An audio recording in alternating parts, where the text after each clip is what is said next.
o segundo tema que é motivadores e devoluções de R6, que é a coordenação de suprimentos que vai apresentar a pessoa da Catiane. Mas antes de começar o primeiro tema, gostaria de convidar o gerente da área administrativa, Matheus, para falar um pouquinho com a gente. Seja bem-vindo, Matheus. Obrigado, Anderson. Obrigado aí, pessoal. Bom dia. Gente, falar rapidamente, desculpa, ontem eu fiz de tudo para poder participar, mas teve uma demanda urgente aí que acabou atropelando, né, Marcelo? Não consegui participar, mas eu queria dar uma palavrinha, não vou tomar muito tempo de vocês, mas falar um pouco dessa questão hoje da semana de suprimentos relacionada com o M&A, né? Então, a gente está aí no M&A, conforme o Carlos já falou um pouco no café, tivemos as visitas, estamos agora esclarecendo dúvidas, perguntas, respostas, pede uma série de arquivos, então as empresas estão estudando a aliança para fazer uma proposta comercial, tá? A expectativa é que assim que tiver uma empresa vencedora, né, assine, faça o sign, né, que é a assinatura do contrato, e nesse período, a gente fala que tem uma janela, que fala até o closing, que é o fechamento, que ela vai checar se tudo aquilo que a gente falou que se de fato verdadeiramente existe na organização. E isso entende também, gente, tudo que a gente está falando aqui na semana de suprimentos. Eu queria chamar a atenção aí para todos vocês, e cada um na sua caixinha, nos seus processos, para ter bastante cuidado com os temas, porque a primeira coisa que acontece quando uma empresa dessa faz o signing, ela vai passar um pente bem fininho, ou aquele pente de tirar piolho, né? Na infância, não sei se vocês já passaram por isso, eu já passei, mas um pente bem fininho, eles vão olhar, gente, detalhe por detalhe por detalhe. Então, hoje a gente tem uma pauta importante, está com a equipe do Fred para falar de integridade. Isso é um ponto que sempre olham, né, Renatinha? É um ponto muito sensível que toda empresa numa auditoria olha. Gestão de contratos, requisições de compra, nessa sensibilidade, né, Marcelo, que os suprimentos tenham cuidado de deixar na homologação todo histórico, tudo que foi trocado, com qual fornecedor que o analista conversou, quais foram as propostas, qual foi a menor proposta. Se isso não tem um histórico, não tem um processo que todo mundo conheça, isso pega muito contra a aliança. Gestão de contratos nem se fala, a gente tem aí quantas fragilidades, quantos processos, Marcelo, subprocessos que nós acompanhamos na gestão de contratos? São 22 quesitos. 22 quesitos, né, que permeiam desde o recolhimento de fundo de garantia, de extratos, a própria Form 10, enfim, garantias financeiras. Então, e a aliança, né, com muito orgulho, a gente fala que a gente é uma referência, né, e quando a gente conversa com os proponentes, eles ficam impressionados, de fato, com o controle que vocês, gestores fiscais de contratos, com o apoio da área jurídica, com o apoio da área de riscos e compliance, né, que tem com esse tema. Então, é um diferencial na aliança. Então, é muito importante a gente fazer essa reciclagem agora com essa atenção e mergulhar nos processos internos para ver se a gente está aderente de fato, porque isso certamente vai ser um alvo desse pente fino, como eu falei para vocês, a partir do signing. Tá?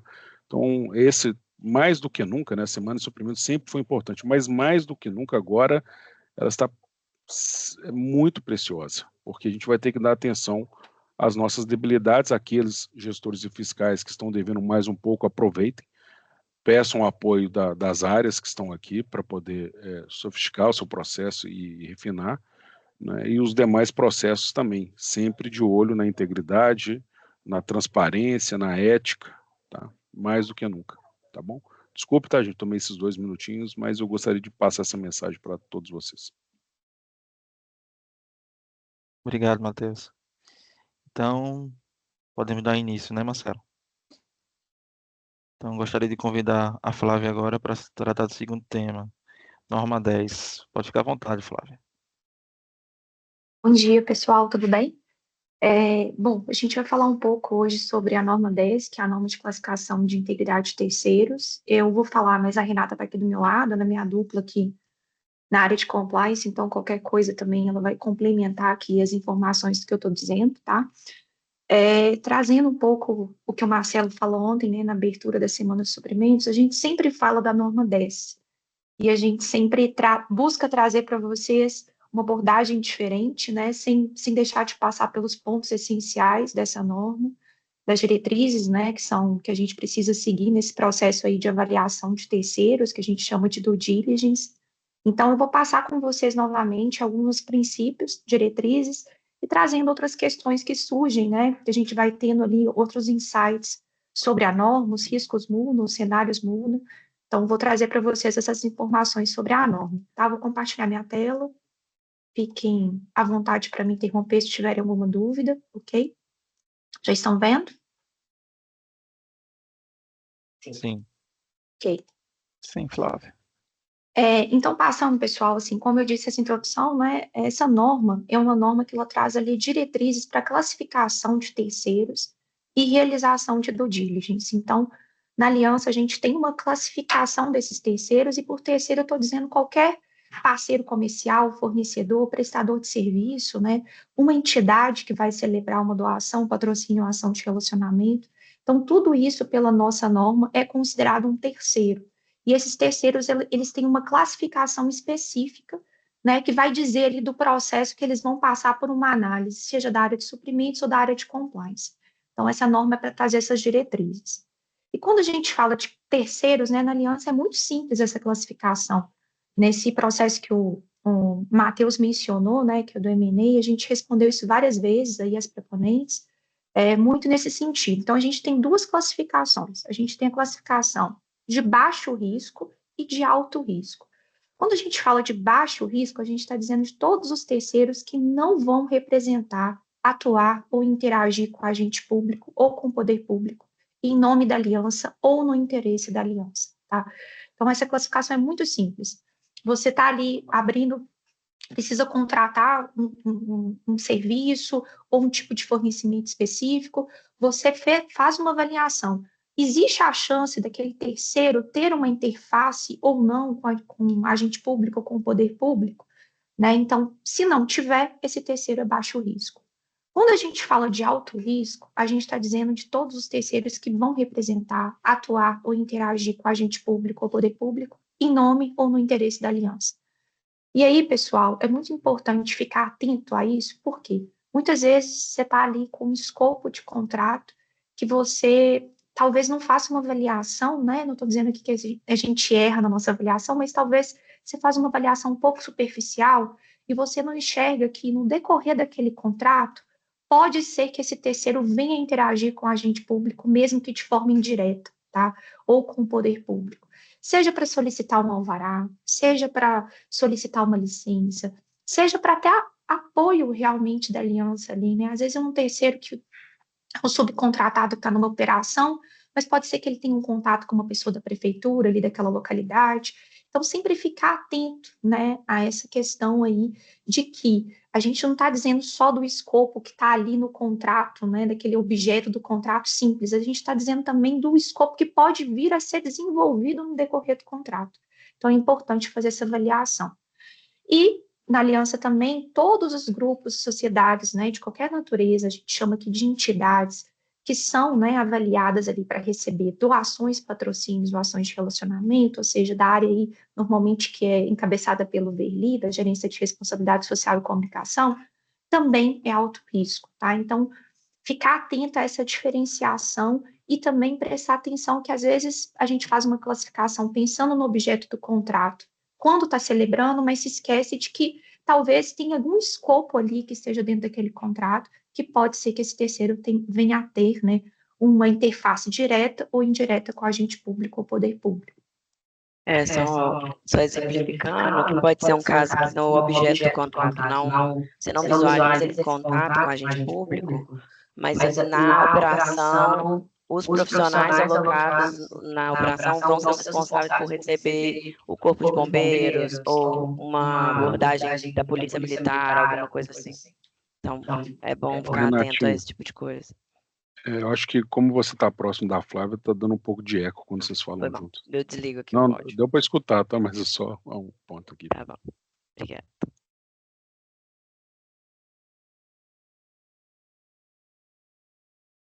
Você está com o microfone mutado, Flávio. Ô, Renata, Flávia. Voltei. Flávia. Tá certo? Oi? A Renata poderia falar novamente, Renata? Porque com esse eco acabou que não deu para entender bem, não. Tira seu fone e fale aqui. Já estão ouvindo? Tá, obrigado, Renata. Tá ouvindo? Isso. Sim. É só que com essa questão de, às vezes, analisando o objeto do contrato, a gente acha que não tem uma análise primária, a gente acha que não vai ter um contato com o agente público, mas como vai ter a alocação de mão de obra numa operação, por exemplo, a gente não visualiza que talvez aqueles funcionários que vão estar na obra vão ser, na operação, são os funcionários que talvez vão ser os responsáveis por receber uma abordagem da Polícia Militar, do Corpo de Bombeiros. Então, é ter tentar visualizar como é que vai ser essa atividade, porque pode ser que esse contato venha no decorrer da prestação de serviço, e não só, simplesmente ao analisar o objeto do contrato, sabe? Deu para ouvir, pessoal? Perfeito, obrigado. E Flávia, só um breve parênteses, lembrando, gente, Claro. que se vocês forem, né, todos são considerados, né, áreas delegadas para fazer contratação de SPS. Todo mundo pode fazer, né? Lembre que também o SPS, né, mesmo por ser uma contratação com valor mais baixo, não ter um contrato vinculado, né, assinatura das partes, se aplica a isso também, correto, Flávia? Se for ter alguma interface, Sim. né, ou alguma Sim. funcionalidade, como a Renata falou, de órgão do agente público. Isso é muito importante, até pensando, por exemplo, às vezes você vai contratar um palestrante, né? E esse palestrante, ele pode ser um agente público, né? Ou ele pode ser um representante do poder público, talvez seja uma pessoa ali que se sobressaia na área dela, mas seja um agente público ou representante do poder público. Isso é um risco para a aliança, do ponto de vista reputacional, porque é uma pessoa que está falando pela empresa, né? Então, às vezes você contrata pelo baixo valor, você faz o processo de SPS, mas você não se atenta a essa questão de que a pessoa representa um risco e está aqui classificado como alto risco de acordo com a norma. Tem uma vinculação de imagem, né? Posso passar, pessoal? Indo aqui sobre exemplos, né, de terceiro de alto risco. A gente trouxe todos esses exemplos e pensando aqui que comumente, né, despachante, representante comercial, não necessariamente todo despachante vai ser alto risco, não necessariamente todo representante comercial vai ser alto risco. A mesma coisa para a empresa de consultoria. Às vezes você contrata uma empresa de consultoria tributária, mas é uma tributária interna da aliança. Mas se você contrata uma empresa de consultoria para te apoiar numa demanda com a Procuradoria da Fazenda, com a Receita Federal, aí já está se enquadrando em alto risco. A diferença é sempre pensar se o exemplo, a mesma coisa para exemplo de história de advocacia. Às vezes, a gerência jurídica vai contratar um escritório para suportar a diretoria numa demanda específica interna da governança, uma demanda de conselho de administração, isso é uma questão interna, não necessariamente o escritório vai ser alto risco por isso. Ele vai ser alto risco se ele for contratado para atuar numa ação trabalhista, numa ação civil representando a aliança. Então, sempre pensar se o objeto, né, isso aqui são exemplos que estão na norma, mas faz essa diferença. A gente percebe muito na prática que as pessoas às vezes, ficam com dúvidas, né, sobre essa questão da consultoria, o que mais pega, né, a gente percebe que é o que mais surge dúvida, porque a pessoa acha que consultoria não seria alto risco, mas sempre pensar, se for interagir ou se for ter uma interface com agente público, tem que ser classificado como alto risco, ok? Intermediários, normalmente, é sempre alto risco, porque são pessoas que vão apoiar a aliança em licenciamento, em autorização, né? São intermediários que vão atuar ali tecnicamente, isso é muito comum, por exemplo, na gerência de meio ambiente, eles têm empresas ali que fazem essa assessoria técnica, esse suporte técnico para a obtenção de licenças, então sempre normalmente vai ser alto risco. E passando um pouco, né, chamando o que o Marcelo disse ontem, sobre a responsabilidade da área requisitante, tá, pessoal? Na norma de classificação de terceiros, às vezes eu percebo que as pessoas têm essa interpretação equivocada, de que a responsabilidade pela classificação, ou até por conferir se a classificação foi correta ou não, é da área de suprimentos ou da área de compliance, que não está nem envolvida no processo nessa etapa. E a responsabilidade é de quem está requisitando. Então, no momento que você for abrir uma requisição de compras, tem lá, né, uma caixinha no FUIG te indicando para classificar se aquele terceiro é de alto risco ou baixo risco. E por que é da área requisitante? Porque só quem está requisitando aquele serviço, que entende tecnicamente o escopo que vai ser executado. Então, não tem como, né? O Marcelo, a gente aqui do Compliance, a gente está à disposição para apoiar se a pessoa tiver dúvida na classificação, para bater um papo, mas a gente não tem como saber. Eu, por exemplo, às vezes vou contratar um serviço técnico do Compliance. Como é que uma pessoa da engenharia vai saber se aquilo ali é alto risco ou não? Como é que o Marcelo, pelos suprimidos, vai saber isso? Então, é importante que a requisitante faça essa análise ali do memorial descritivo, do que ele está realmente demandando daquele terceiro para fazer essa avaliação. Então, é sempre a responsabilidade da área requisitante, tá? E trazendo um ponto de atenção. Então, trazendo para vocês, né, a gente percebe, a gente faz uma conferência dentro do nosso plano de monitoramento e controle, tanto se a classificação foi correta, como se as recomendações estão sendo cumpridas. E a gente percebe a classificação incorreta, tá? E onde que eu chamo aqui responsabilidade? Não responsabilidade no sentido de peso, né, de recair aquilo ali como um peso mesmo, né, uma decisão a ser tomada. Mas, tipo, tem dúvida? Chama a gente, né? Me chama a Renata, discute ali um pouco, a gente está à disposição para analisar o objeto, para verificar com a pessoa ali se aquele é terceiro de baixo ou alto risco, para não cair numa classificação incorreta, porque isso pode prejudicar a aliança lá na frente. Porque a análise que a gente faz, eu vou passar isso aqui um pouco mais adiante, quando é alto risco, é muito mais aprofundada, tá? Então, é muito importante que vocês façam essa classificação de forma correta, ok? Flávia, desculpa te Oi, incomodar, interromper um pouquinho, mas eu claro. queria só fazer uma observação sobre esse ponto. Pessoal, essa norma, ela busca aí dentro do processo, né, atuar de forma preventiva, principalmente na questão da mitigação dos riscos relacionados aí à corrupção, tá? Fraude e corrupção. Então, quando a gente fala isso, se esse controle, que é a classificação de terceiros, que é o nosso controle preventivo, não funciona, ou seja, o responsável da requisição, ele não faz essa classificação de forma devida, a probabilidade que esse risco materialize é muito maior. Os outros controles que existem, como a Flávia colocou, de monitoramento para verificar se a classificação foi correta, já é um controle, de certa forma, que ele é detectivo e não preventivo. A gente vai identificar um desvio, mas o erro já aconteceu. Então, o dono do processo, né, quem vai abrir requisição, né, seguindo todo o processo de normas da aliança, ele tem o dever de fazer essa análise de forma correta e realizar aí a classificação, né? Porque não é interessante que isso aconteça como erro, que isso a gente veja aí uma falta de compromisso, né, de certa forma, com um pensamento, uma análise de que esse terceiro é ou não é de alto risco. E como a Flávia comentou, isso tem acontecido na aliança. Então, a gente, reforçando o que a Flávia colocou, na dúvida, gente, pergunta, procura, né, para que essa classificação ela realmente aconteça da forma correta. Eu só queria reforçar esse ponto, viu, Flávio? Obrigada, Fred. Parece que você até adivinhou. A gente vai falar adiante aqui sobre os riscos, né, de compliance associados aí ao terceiro de alto risco e por que que esse processo existe, né? Quando a gente está falando, pessoal, de terceiro ali, que vai ter uma interface com agente público ou poder público, aumenta muito o risco que está associado àquela contratação, né? Então, não foi à toa também que Fred está aí de testemunha, a gente respondeu vários questionamentos aí das proponentes em relação a quais os controles que a gente tem para mitigar esses riscos. E por quê? Primeiro, passando aqui, né, o que ele falou sobre o risco de corrupção e suborno.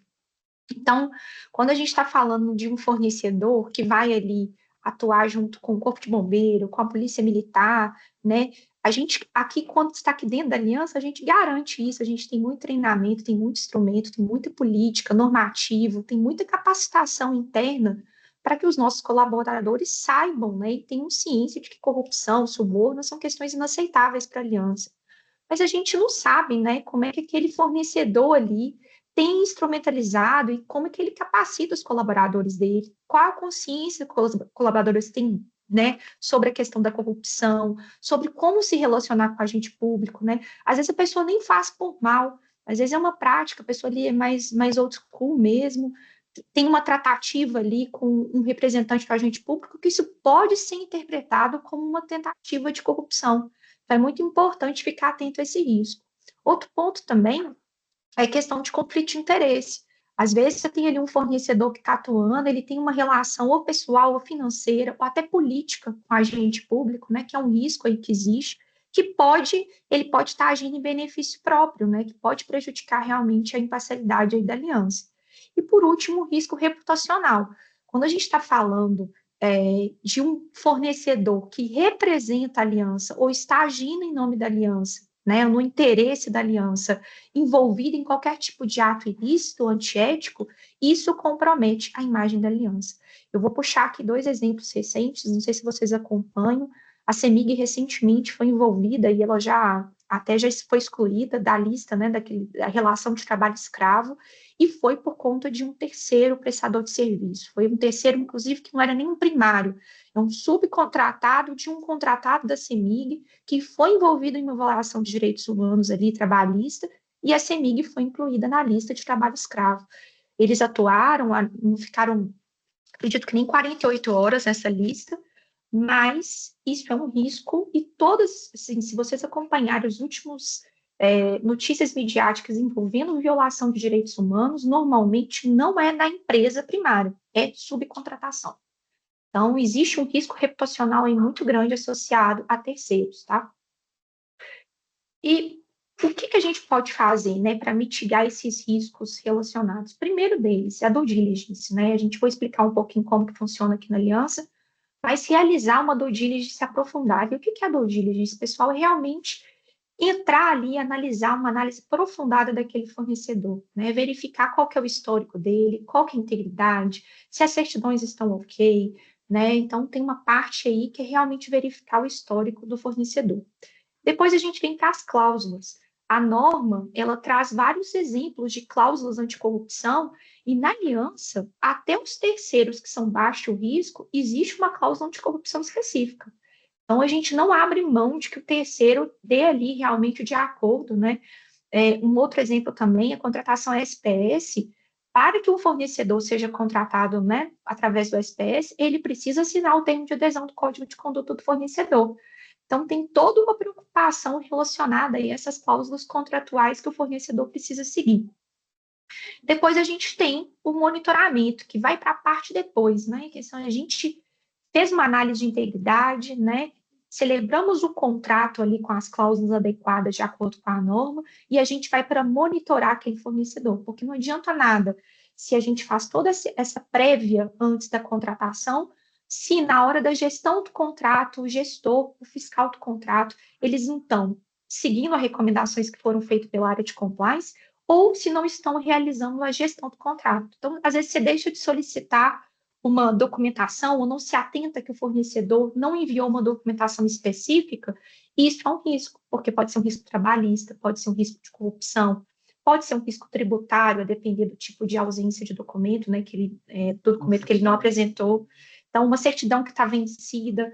Então, a gente tem aí uma empresa, que é a Montreal, que apoia nessa gestão, mas isso não exime que o gestor do contrato e o fiscal façam esse monitoramento ali durante o processo, né, durante a execução efetiva do serviço. E comunicação e sensibilização, né? Então, sempre ali você tem um gestor, né, você é gestor de contrato, fiscal de contrato, vai ter um workshop de fornecedores da aliança. Convida, né, seu fornecedor para participar. Você viu ali que tem um vídeo da aliança no YouTube que se aplica ao fornecedor em questão, divulga o vídeo, divulga o canal, né, reforçar ali, atuar junto com os fornecedores sobre a sua responsabilidade, sobre a sua gestão, sobre essa questão de comunicar e sensibilizar para os princípios e diretrizes da aliança, ok? Identificando alguma irregularidade nesse monitoramento contínuo, pode acionar a gente, deve acionar a gente, ou o jurídico, para dar as melhores tratativas. Isso. E aí, passando, pessoal, sobre a questão, né, na aliança, essa due diligence, eu acho que isso é um diferencial da companhia como um todo, sempre vai ser realizada a due diligence. Então, não existe a possibilidade na aliança de uma due diligence não ser realizada. A gente percebe quando a gente vai ali em eventos com outras empresas que a gente tem realmente um diferencial nesse sentido, porque muitas empresas, seja pelo volume, ou seja por não dedicar tantos recursos a isso, não conseguem realizar essa due diligence da forma que a gente faz. ou fazem a due diligence somente para alto risco, né? Para baixo risco, ali vai deixando a coisa passar um pouco batida, faz uma muito básica. Então, hoje a gente tem aí, a equipe do Marcelo é muito fera nisso, eles fazem todo o processo de consulta, inclusive consulta na CGU, certidões, então tem todo o processo que é realizado, mesmo quando o fornecedor é de baixo risco. Então, o Suprimentos realiza essa due diligence. E qual que é a diferença? Quando a gente fala de alto risco, o Suprimentos vai realizar a due diligence prévia deles, vai compilar tudo de informação, então consulta Serasa, certidões, tudo que eles obtiveram ali de evidências e vão enviar para a equipe de compliance. Então a gente faz ali uma due diligence que é um pouco mais aprofundada, porque a gente tem uma plataforma interna que a gente consegue não só fazer uma pesquisa daquele fornecedor, a gente faz uma pesquisa dos sócios administradores, a gente tem acesso a eventuais processos judiciais, histórico de corrupção, de violação de direitos humanos, pesquisa de mídia. Então, assim, a gente faz um pente fino mesmo e muita coisa sai dessa due diligence. A gente já teve ações tanto para atenção da área, não necessariamente uma questão de no-go, ou seja, poderia ali contratar aquele terceiro observando alguns pontos, mas também questões que a gente barrou efetivamente a contratação, porque a gente verificou que aquele terceiro não estava de acordo com os valores e diretriz de integridade da aliança, tá? Então, esse é um ponto importante. E aí, trazendo, né, qual que são as premissas da due diligence de integridade que a gente realiza? Primeiro, a área de suprimentos vai ali solicitar, né, vai fazer a due diligence prévia, então isso sempre é realizado, mesmo baixo ou alto risco, vai armazenar todas as evidências para a gente e vai realizar a solicitação para análise de compliance. Os documentos, eles precisam ser enviados. Isso aqui é um ponto que sempre pega. Eu sei que o pessoal fica chateado, que às vezes a gente precisa devolver a análise de integridade, mas por quê, pessoal? A gente não tem como realizar a análise com a documentação incompleta, né? Essa norma, ela conta com um anexo, que todos aqueles documentos, eles precisam ser enviados. Alguns documentos são levantados pelo próprio Suprimentos, mas outros documentos, como esse questionário, né, cabe muito ali também ao fornecedor responder. Tem fornecedor que não quer responder, que se recusa a responder, que demora a responder. Então, assim, eu queria... Responde pela metade. Ou então responde uma coisa no questionário, na hora que a gente for fazer a due diligence, a gente vê que a resposta não está verídica, né, que não corresponde à realidade. Então, esse é um ponto que é importante, né, vocês entenderem que, às vezes, essa due diligence, ela pode demorar. O nosso prazo aqui, a gente busca atender o prazo de 5 dias, né, às vezes até menos, mas, às vezes, a gente precisa devolver porque a gente não tem a documentação incompleta. E reforçando a importância do questionário, né, o questionário é onde a gente vai conhecer aquele fornecedor, né, um questionário que é um anexo A da norma. A gente vai conhecer efetivamente quem é o fornecedor, quem são os sócios administradores, se teve algum histórico ou não, porque é o momento do fornecedor ser transparente. Às vezes o fornecedor está respondendo por algum tipo de processo, mas esse processo não transitou em julgado ainda, ou foi uma questão que ele já teve uma atuação e ele já adotou ali uma medida corretiva.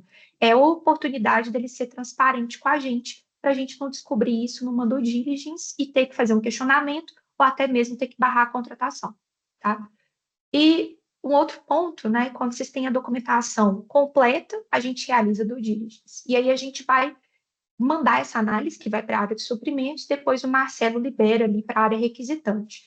A gente vai indicar o que nessa due diligence? Eventuais red flags, então, eventualmente, algum ponto de atenção ali, a gente coloca tudo que foi analisado, a gente tem um campo que a gente chama de observações, então, tudo que a gente analisou, tudo que a gente encontrou, e depois a gente vai para a parte de recomendações, né? Citando um pouco o que o Fred disse, as recomendações, elas são os controles que a gente tem, são controles preventivos, né? Quando a gente vai para o plano de monitoramento e controle, o que a gente faz aqui na área de compliance? A gente solicita ali, a gente faz uma amostragem de contratos de alto risco e a gente solicita para aqueles gestores, olha, a gente realizou essa e essa recomendação. Isso foi cumprido? Manda para mim a evidência. Então, se a pessoa não cumpre, o desvio já aconteceu, né? Então, assim, essas recomendações, elas existem para mitigar os riscos que foram identificados. Se elas não são cumpridas, o desvio já aconteceu, ok? E aí a gente tem também as questões de impedimentos. pegando um pouco o gancho do que o Marcelo falou ontem, pessoal, a gente quer se relacionar com uma empresa que foi punida pela CGU, para uma empresa que está no Cadastro Nacional de Empresas Inidôneas ou Suspensas, empresa que está com conta irregular no Tribunal de Contas, empresa que está com tá aí com regular no FGTS, que é uma coisa tão básica, né? Se for parar para pensar, tá escrita no portal do trabalho escravo. Então, assim, será que a aliança quer assumir esse risco? Justamente porque não quer assumir é que existem os impedimentos nessa norma, tá? Então, a gente tem toda essa relação aqui, que são esses impedimentos, que se a gente constata esse impedimento, automaticamente a recomendação vai ser negativa. Existem pontos de atenção que às vezes a gente pode contornar com uma recomendação, com uma atuação do gestão de contrato. Mas isso aqui não é o caso, isso aqui é realmente o caso de um impedimento de contratação, ok? E aí, trazendo sobre a periodicidade, né? Hoje, a periodicidade é de 18 meses, tá? Sem observar ali, a gente tem essa due diligence que a gente faz, ela tem uma validade de 18 meses, e sempre que passar esses 18 meses, é necessário fazer a revalidação. E de quem que é a responsabilidade da revalidação? Do gestor do contrato, tá? Atualmente, a área de compliance, a gente atua aqui, eu e a Renata, assim, manda e-mail para o gestor, fala qual foi o contrato, pede evidência, pede que abre no fluido, mas esse não é o processo ideal. O ideal é que o próprio gestor do contrato tenha mapeado, né, qual que é o prazo, quais são os contratos de alto risco sobre a sua responsabilidade e solicite a revalidação. De acordo com a norma, esse processo é do gestor do contrato. Só que a gente hoje tem atuado, até para não ficar em uma desconformidade, a gente procura, né, considerando a própria estrutura da aliança, a gente consegue hoje procurar os gestores e falar, olha, essa análise venceu, você precisa mandar os documentos para a gente fazer outra, enfim. Mas eu queria chamar atenção para isso, né, para quem tiver ali contrato de alto risco sob sua responsabilidade, de fazer realmente uma relação ali, de colocar algum tipo de programação para controlar isso, né, qual que é a validade e solicitar para a gente essa revalidação, ok? E tem um detalhe importante, que é o prazo de 18 meses. Se nesse período for formalizado um novo contrato com esse fornecedor, com outro objeto que também se enquadra em alto risco, é necessário fazer uma nova análise, porque a gente vai analisar qual que vai ser esse contrato com o agente público e pode ser que tenham recomendações diferenciadas. Esse exemplo que a Renata está dando ocorre muito, por exemplo, na área do Verli. Às vezes a área do Verli envia para a gente, no começo de 2023, uma análise de integridade de uma entidade, de um conselho municipal, que tem um objeto específico ali, né, para um patrocínio, para uma doação, uma ação de relacionamento. Só que, no decorrer do ano, a área avaliou e mudou o objeto. Antes, um objeto que ia ser uma doação passou a ser um patrocínio, mudou o valor, a forma que a aliança ia realizar aquela ação de relacionamento mudou. Então, isso influencia na nossa análise. Por exemplo, às vezes vai ser uma ação com a prefeitura, mas aí agora passou a ser um patrocínio para a prefeitura. Dependendo pela nossa política, nem poderia fazer aquilo. Então, a depender do objeto, se o objeto for alterado, essa revalidação tem que ser solicitada, ok? Eu percebo que as pessoas também têm dúvidas. Então, assim, quando você está falando de empresa subcontratada com terceiro de alto risco, ela tem que passar pelo processo do DIRES? De acordo com a nossa norma, sim.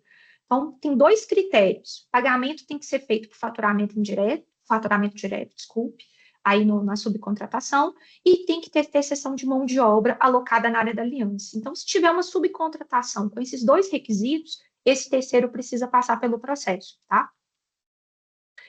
E aí, o processo de due diligence, né, quando a gente fala de subcontratação, vai seguir muito o processo da análise anterior, assim, a norma é muito didática nesse sentido. Primeiro, ele vai seguir as orientações, né? Vai solicitar, providenciar a documentação da subcontratada, então a documentação está no anexo B da norma, vai abrir a solicitação de cadastro no FUG, vai anexar essa documentação, vai avaliar o objeto da subcontratação, indicar a classificação do terceiro subcontratado em baixo ou alto risco e aguardar a realização e o resultado do diligence. Então, pensar que a subcontratação ela sempre vai exigir aí esse processo, né, quando ela envolver o faturamento direto ou mão de obra alocada na operação da aliança. Eu não sei se estou indo muito rápido, alguém tem alguma dúvida? Posso seguir? Ok.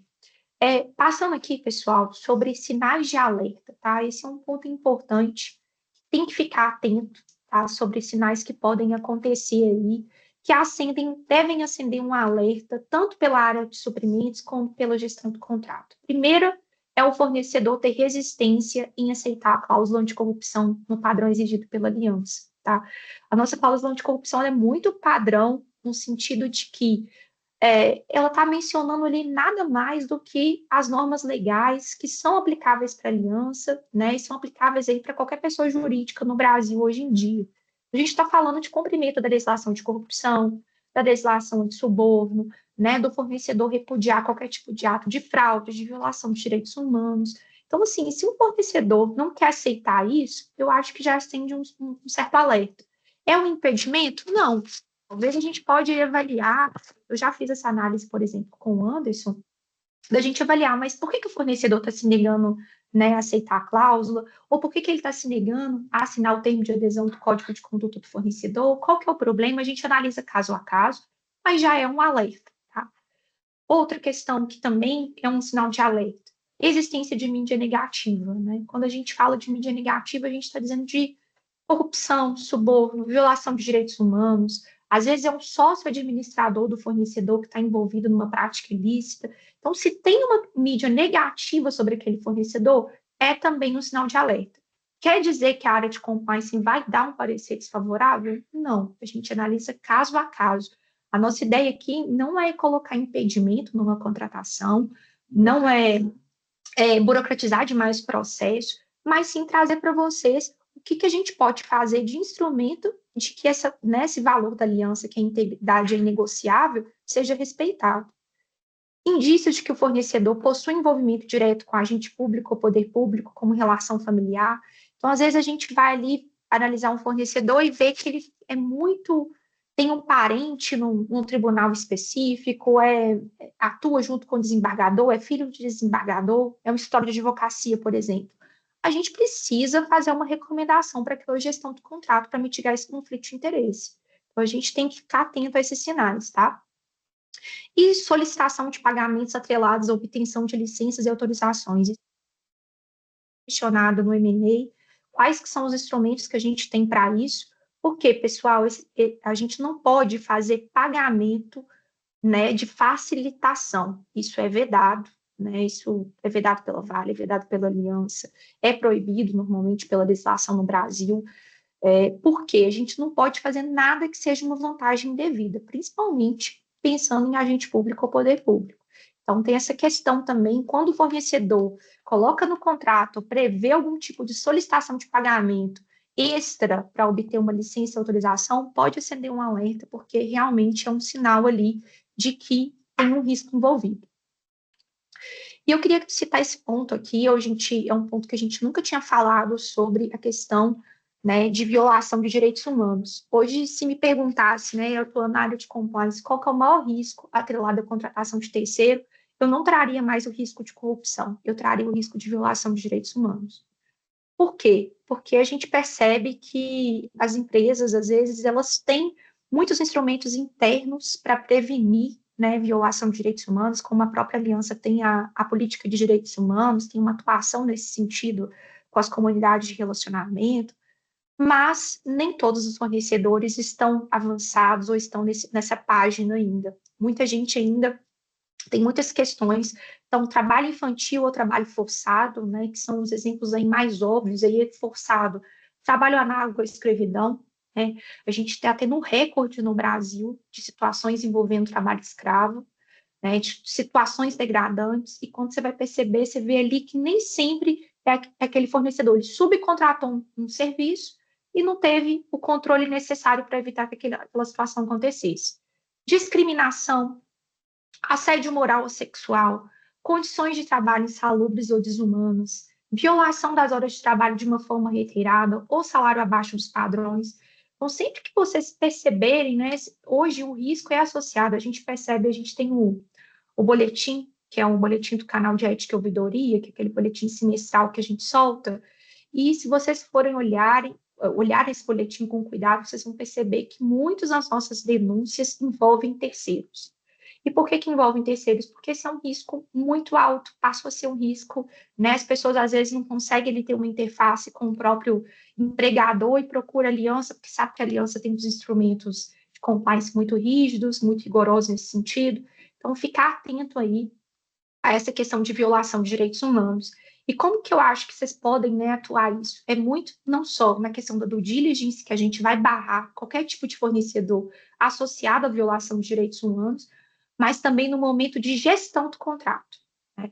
Se perceberem que tem ali um fornecedor que está numa condição, às vezes uma pessoa chega e te procura e fala, nossa, o fulano não pagou meu salário, tem não sei quantos dias que eu não recebo, ou eu não estou recebendo meu vale alimentação, ou eu estou fazendo muita hora extra e não estou recebendo, isso deve acender um alerta. Né? Às vezes a pessoa está ali com as certidões negativas, né? Em dia, aquelas certidões que são exigidas, documentação para fazer o pagamento, mas existe ali, a gente sempre percebe, até quando a gente está apurando, já existe muitas reclamações dos empregados com o gestor do contrato. Então, talvez pode ter uma atuação. Não estou dizendo para barrar o fornecedor, para rescindir o contrato, mas talvez procurar o jurídico para ver o que pode ser feito, né? Talvez procurar a área de compliance para ver como é que a gente pode apoiar nesse processo para não chegar no ponto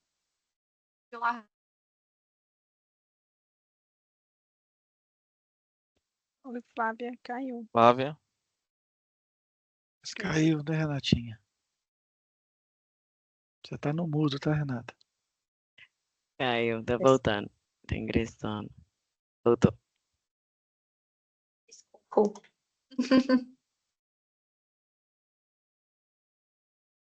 Acho que é isso. Não sei se vocês têm alguma dúvida, algum ponto que eu possa auxiliar.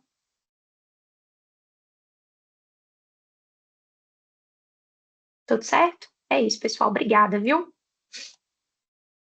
Obrigado, Obrigada, Flávia. gente. Bom dia. Obrigado, Flávia, Renata. Obrigado, Fred, também.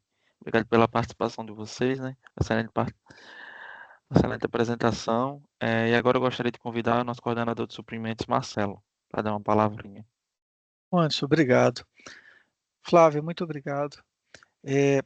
Pessoal, a gente toma tanto cuidado nessa questão de selecionar os fornecedores, que a gente deixa, inclusive, de forma transparente para os fornecedores como funciona o nosso processo.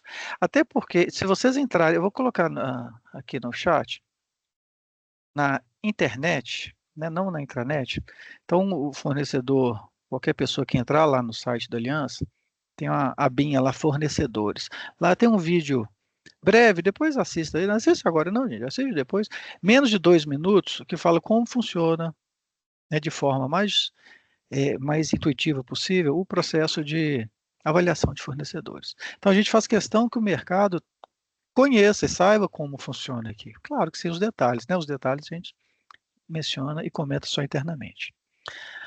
Gente, tenho certeza ali que o Rafael Pereira Melo está aqui com a gente, ele já percebeu o seguinte, a estruturação que a gente tentou montar de forma mais didática a semana de suprimentos. Então, se no primeiro dia, o primeiro assunto foi o jurídico, porque o jurídico é que vai pautar, né, todas as delimitações do que a gente vai estar conversando, então foi colocado aqui pelo João, pela Anne ontem.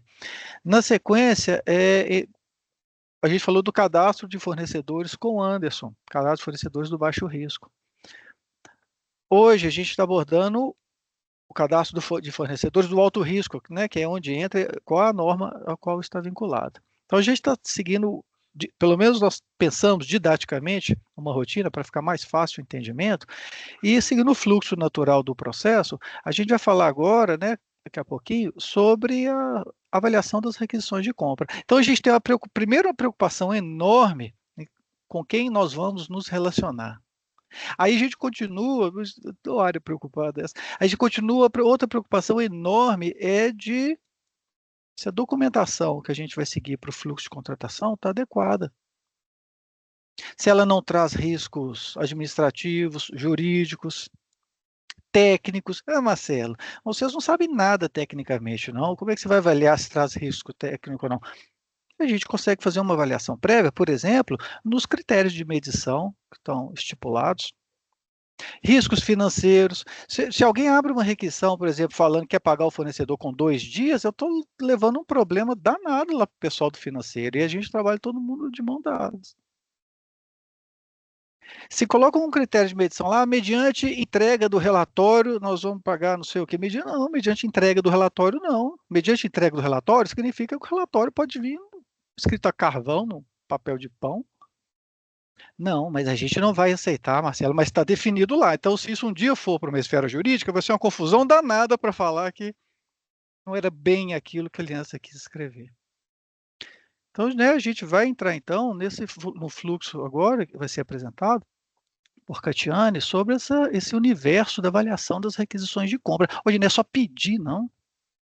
Não é só querer que o fornecedor, não é só querer contratar que alguém está, não. Vocês estão vendo que tem toda uma estrutura muito estrategicamente pensada para fazer o melhor e mais razoável, mais seguro possível para a aliança.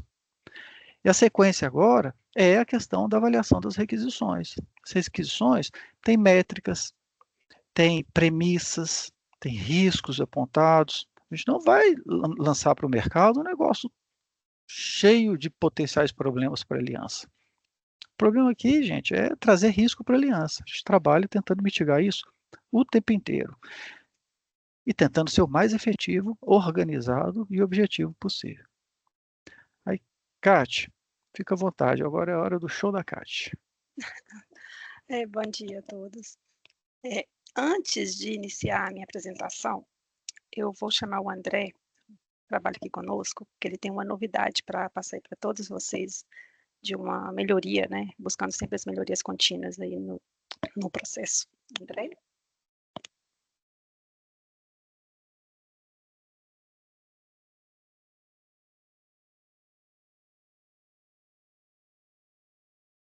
Bom dia, me escutam agora? Sim. Opa. Pessoal, né, muitas pessoas aqui já devem ter tido aí a necessidade de fazer alguma adequação em algum contrato que já está no RM, mudança de natureza, orçamentária, excluir uma medição, alterar um gestor, né, que são ações, às vezes, rotineiras na gestão do contrato. E, por um momento, isso foi feito através da ferramenta do Service Desk da TI. E, a partir de hoje, essas demandas desses tipos de chamados para a área de suprimentos, elas já estão dentro do Fluig. Então, no mesmo caminho, né, que vocês vão... Eu estou projetando a tela, vocês estão vendo? Sim, né? No mesmo caminho que vocês vão para iniciar uma solicitação para a área de compras, nós temos agora chamado para a área de compras. Então, seja uma adequação em contrato ou em uma ordem de compra, vocês vão solicitar por aqui. Da mesma maneira que era aprovado no Service Desk, aqui vai ser aprovado pelo gestor do contrato, caso seja contrato, ou pelo dono do centro de custo, se for uma ordem de compra, né? Eu coloquei um contrato aqui que seja comum para não expor nenhum contrato da companhia, ela localiza. O gestor do contrato é a Nilcemar. Então, se fosse uma alteração de gestor, eu poderia colocar o assunto. Tem as categorias aqui, né, que são objetos de ajuste da área de suprimentos durante a vida do contrato. Um campo de descrição livre. Está, né, dependendo da alteração, você tem que ter o documento que comprove essa alteração. Basta preencher isso aqui e enviar. Assim que for aprovado, já vai cair para a equipe de suprimentos para tratar essa demanda. E aí o acompanhamento passa a ser feito todo pelo Fluig. Ok? Pessoal? Tati? Ô, Andrezinho, então, os chamados via TI deixam de existir, passam a ser via Fluig agora, certo? Exatamente.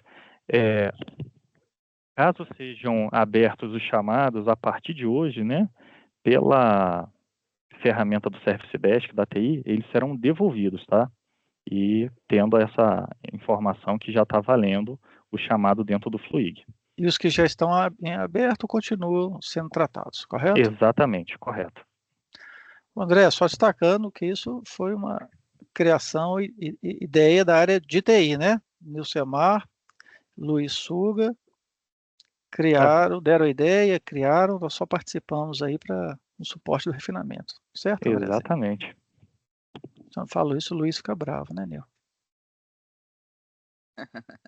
Mentira, Fica mentira. não, hein? Fico nada, não. Fico feliz. Eu sei disso, Lu. Mas ficou muito bom, parabéns, Luiz.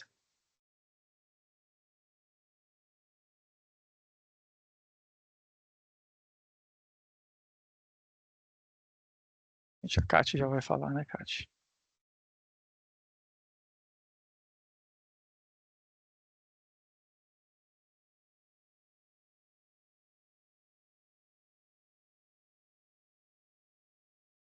Novamente, né, e bom dia.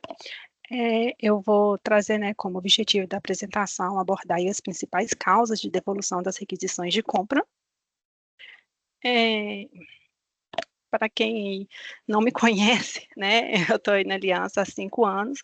Os 4 anos eu atuei no front office e esse ano, agora de 2024, eu estou no middle office.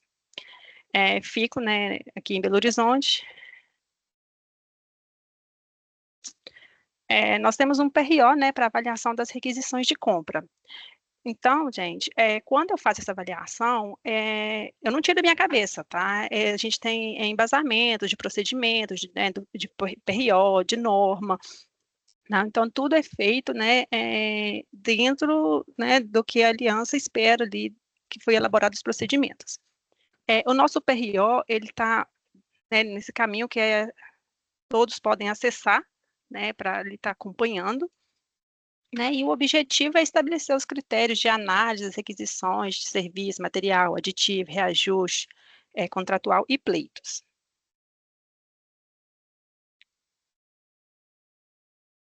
Itens da requisição de compras que motivam a devolução.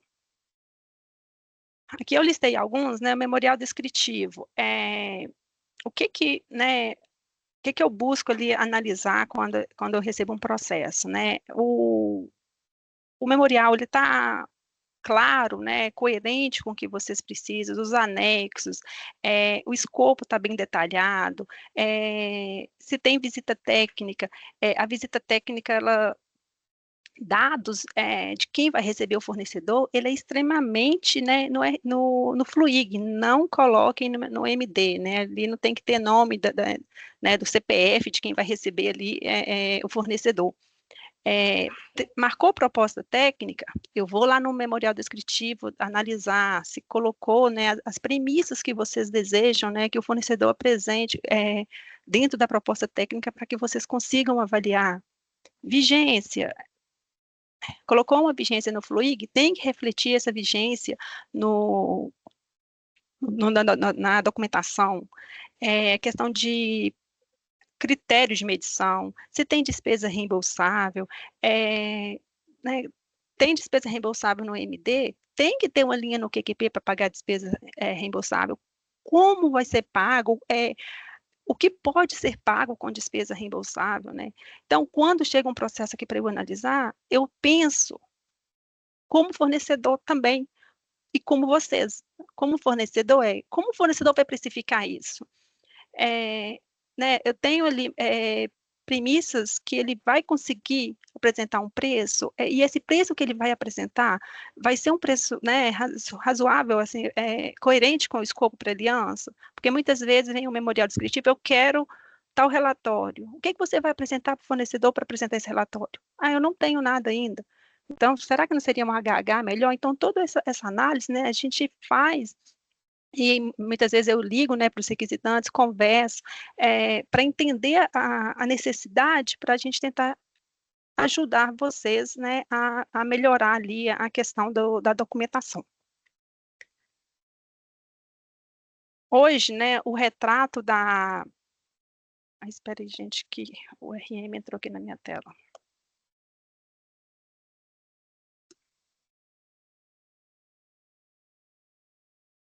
Hoje, né, nos motivos de devolução que dentro do ano de 2024, tá? O recorde que nós temos aqui é nota técnica. Nota técnica é um item que está hoje em norma, né? É um processo que vai para a diretoria precisa de nota técnica assinada pelo gerente. Não adianta você só anexar em documento nota técnica. Outra coisa, esse documento, ele tem que chegar aqui, pelo menos com o título, que é uma nota técnica, porque muitas vezes vem um documento com uma justificativa e assinado. Será que uma auditoria, né, vai entender que isso é uma nota técnica? Né? Então, assim, coloque o título, né, coloque lá o que é, o porquê que vocês estão precisando para ter uma justificativa. Desconformidades entre FLUIG e anexos, a gente tem aí 24%. QQP ou QP errado, 17%. Desconformidade no memorial descritivo, 13%. Anexos incompleto, 12%. E, no geral, né, das requisições recebidas, 11% das requisições elas são devolvidas para algum ajuste. Ô, Cátia, quando a gente, só destacando, né, quando a gente fala de 11% das requisições devolvidas, a gente tem uma média aí de 120 requisições por mês. Então, né, os primeiros meses aí, 1.200, 1.300 requisições foram emitidas. 11% dá o quê? Umas 140? Sei lá, tô pensando aqui de cabeça. Ô, gente, é o seguinte, a requisição devolvida é retrabalho para quem fez a requisição vai ter que fazer de novo, quem aprovou vai ter que aprovar de novo, às vezes os aprovadores são 2, 3, né, de acordo com a governança da aliança. Então, quem fez a requisição faz de novo, quem aprovou a requisição aprova de novo, caiu para a Catiane, que já avaliou a requisição, avalia de novo, é um retrabalho para todo mundo. É retrabalho, todo mundo podia estar ganhando tempo fazendo outra coisa e está, às vezes, por causa de uma bobagem. Às vezes, porque está lá em 2 normas falando que tem que ter a nota técnica assinada pelo gerente, quando for uma aprovação da alçada do diretor. Às vezes, a área já teve 10 requisições voltadas por causa de ausência de nota técnica, insiste em tentar passar uma requisição, não vai passar, gente. Então, assim, é retrabalho para todo mundo. Ah, mas que chatice, Catiane, nossa, Catiane, não é Catiane. Tem uma diretriz da diretoria executiva, tem uma diretriz da gerência administrativa, tem uma diretriz da coordenação, que é divulgada para todo mundo. Os procedimentos são divulgados para todo mundo. A rotina, ela acontece o tempo inteiro. Então, muitas das vezes, assim como a Neymara comentou ontem, né, como case de sucesso, muitas das vezes é melhor a gente, né, ao invés de tentar fazer aquilo rápido, né, correr para falar com a liderança, já fiz, está com suprimentos, não dá nada, gente sabe o que fez, lá e vai devolver. E volta, e vai devolver. Então, qual que é o objetivo hoje da CAT aqui? Demonstrar quais são os principais quesitos de devolução, gente, porque todo mundo está aqui, que tem rotina na emissão de requisição, agora sabe. Já sabe normalmente por causa do dia a dia, né? Agora de forma corporativa e pública, está por dentro a respeito disso daí. Tá? E é o seguinte, os acessos a qualquer pessoa da coordenação de suprimentos é muito fácil, seja, né, no presencial, seja via Teams, sei lá, qualquer ferramenta que seja. Então, assim, é só a gente aproveitar esse momento, né, apontar esse desvio, destacar esse desvio, e demonstrar que é bastante fácil de superá-lo. Tem gente aí que é fera para superar isso, né, Cátia? Tem sim, nós não poderíamos deixar, né, Marcelo, de trazer essa pessoa, né, para falar um pouquinho para a gente. Nós temos gerências, né, com, não vou falar pior, né, mas com baixíssimas devoluções e gerências que estão como referência. Ela nos dá muito trabalho, né, porque chegam muitas requisições aqui para a gente, isso é muito bom, mas no quesito de devolução é baixíssimo, né? Então, vamos para a próxima aqui. Quem será? Quem será nosso case de sucesso? Tchan, tchan, tchan, tchan, tchan. Engenharia. E nós vamos trazer a Isabela para falar um pouquinho para a gente. Isabela? Bom dia, pessoal, tudo bem? Ei, Isabela, bom Primeiro, dia. agradecer o convite da área. Fiquei feliz em saber que a gente é uma área que retorna pouco as requisições, porque realmente a gente abre muitas requisições por ano, por mês, e eu sou a parte operacional, né, dessa área. Os requisitantes são os núcleos, são os coordenadores, é o gerente, e por isso a gente aqui na engenharia tem um procedimento desenvolvido, que além do procedimento, né, de suprimentos mesmo, que foi desenvolvido pela Patrícia e pelo Rafael, né, então antes de mim, que ajuda muito nessa questão da abertura das requisições, que é um procedimento de documentação de requisições. E aí eu queria dar um exemplo de um documento que me ajuda muito quando eu vou abrir as requisições e trabalhar com elas. Isabela, Oi. sim, né? É isso mesmo, assim, o objetivo é que você fale. Então, a engenharia é uma das áreas que mais emitem requisições, é das áreas cujas as requisições mais sofisticadas são as emitidas, né? Grandes contratações de equipamentos, modernizações, e mesmo assim é o menor índice de devolução. Então, assim, tem áreas que emitem menos requisições, tem áreas, né, que exigem requisições com menos sofisticação, é isso mesmo que a gente ia pedir, o que, né, vocês fazem para ter essa performance. E outra coisa, gente, assim, Isabela, não combinei com você não, mas, gente, se tiver dúvida, às vezes não quer chamar alguém da área de suprimentos, chama a Isabela aí, pergunta como é que faz, qual que é a opinião dela, ela Pode ajuda também, chamar. não ajuda, Isabela? Ajuda, claro. Mas como eu falei, eu sou a parte operacional ali da área de contratos de engenharia, e eu não sou requisitante, né? Então eu não conheço o objeto do processo de contratação ou o que a área precisa de fato. Então a gente tem esse documento que é a ficha de cadastro de contratações. A gente tem uma ficha de cadastro de novas contratações e uma ficha de cadastro de aditivo, que ela é basicamente um espelho do Fluig. Então, tudo que, na hora que eu estou colocando lá no Fluig, né, abrindo a requisição, eu tenho que marcar, eu tenho que colocar, tem aqui como espelho, né, e a intenção é que o requisitante me diga o que está no memorial descritivo ou na especificação técnica, além de outros que não estão no memorial descritivo, outras informações que não estão em outros lugares, que eu teria que ficar perguntando, né, um a um, para poder, né, entender qual é a intenção do requisitante. A gente já colocou nesse documento. Então, é importante, a gente indica a unidade de faturamento, a gente indica a modalidade de contratação.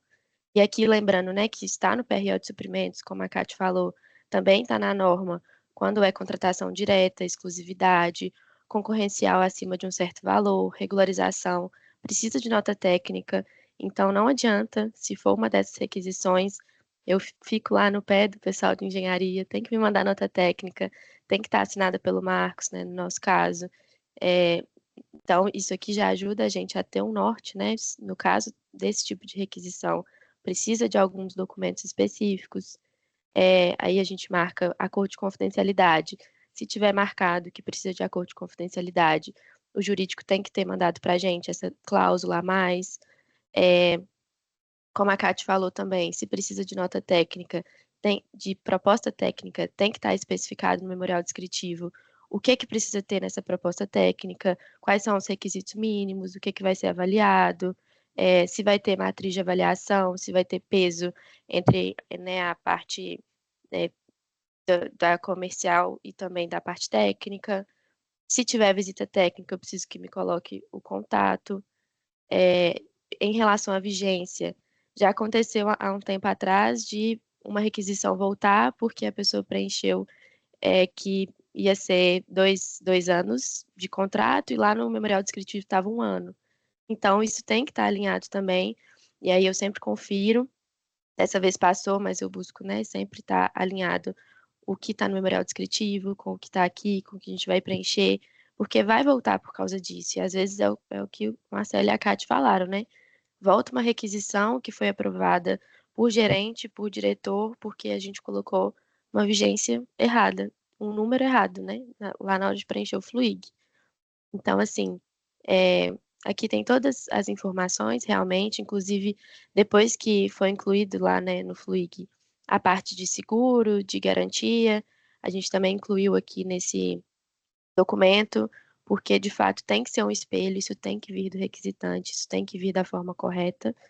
E sempre que eu tenho dúvida, e essa dúvida não foi sanada pelo PRO, né, ou por como funciona uma requisição, se for algum processo bem específico, que eu fiquei na dúvida em relação ao QQP, que eu fiquei na dúvida em relação a qualquer coisa, eu sempre procuro a área de suprimentos Então, às vezes eu chego lá, né, ninguém aguenta mais que eu vá lá perguntar, porque eu prefiro perguntar e mandar do jeito certo do que não ter certeza, mandar e voltar, porque eu sei que isso é retrabalho, a gente perde prazo, a gente perde tempo. Então, é assim que a gente tenta tratar aqui na área de engenharia, usando nosso PRO de contratação, usando o PRO de suprimento de contratação e usando da área também, né? Pergunto tudo e como Marcela, a Kate falou, eles estão sempre disponíveis para me ajudar, para responder. E a minha dica seria essa: não manda algo que você está na dúvida. Manda se você tem certeza que está tudo certo. Se quiser, confere com os suprimentos antes. Às vezes, QQP a gente fica confuso.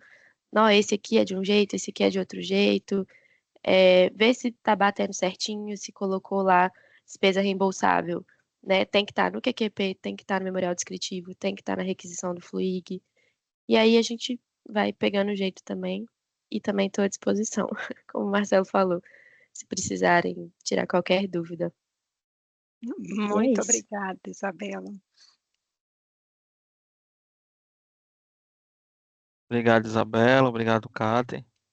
Excelente explicação também das meninas aí, pessoal. Tenho mais 2 pontos, certo? Vai ter a nossa fotinha para a gente postar lá na matéria que vai sair após a finalização do evento. E também, falando da surpresa que o Marcelo falou ontem, quem participar dos 3 dias da Semana de Suprimentos vão ser agraciados com uma surpresinha da coordenação de suprimentos, certo? Então, é bom manter a participação ontem, hoje e amanhã também, viu, pessoal? Nós colocamos Então, pouco tempo, né, antes, exatamente para não ter desculpa para participar, né? Para todo mundo aí concorrendo a esse brinde. Tô gente, doido esse para dar brinde esse presente para todo vai mundo. mudar a rotina de vocês um pouco, para Olha, ajudar sem na spoiler. rotina, Eu, se tá? fosse vocês, eu ficava todos os dias aí. Eu vou pedir para todo mundo, quem puder, abrir a câmera aí para a gente poder fazer o print aí da foto. As minhas da comunicação estão aí, Kate? Que eu tô conseguindo visualizar o pessoal só aqui. Estou, Anderson, Daiane. Você pode, Daiane, printar pra gente, por favor? Claro. Oi, Daiane, mas você tem que abrir sua câmera também, né? Daiane. Eu fico feia se eu abrir minha câmera e fazer o print. Era só um pouquinho que eu vou abrir.